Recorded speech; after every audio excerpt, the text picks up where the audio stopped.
ہم نے مفتی تقی عثمانی صاحب سے کچھ سوالات کیے، بہت بڑا ان کا مرتبہ ہے اور ان کی کہی ہوئی بات کو بہت لوگ دھیان سے سنتے بھی ہیں، تو ان سے ہم نے پہلے تو سیالکوٹ والے واقعے کے اوپر جانا کہ ان کا رد عمل کیا ہے۔ تو مفتی صاحب آپ کا بہت شکریہ، آپ ہمارے ساتھ شامل ہو رہے ہیں۔ سب سے پہلے تو سیالکوٹ واقعے کے اوپر اپنا رد عمل دے دیجیے۔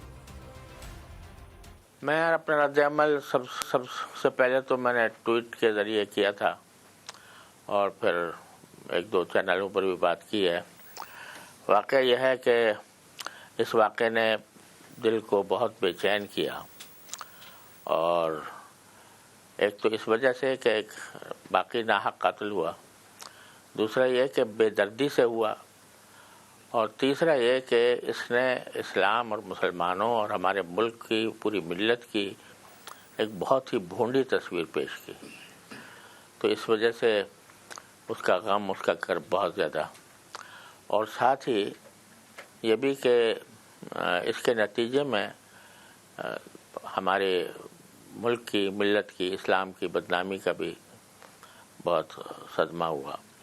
اور دوسرے یہ بھی کہ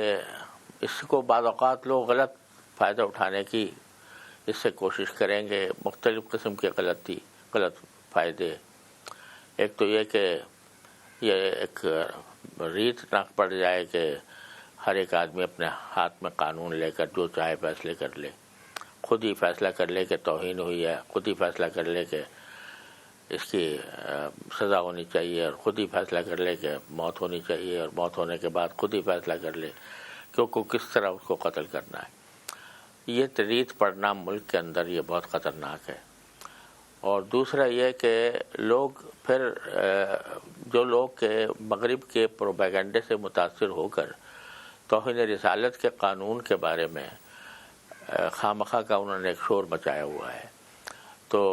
وہ اس سے غلط فائدہ اٹھائیں گے،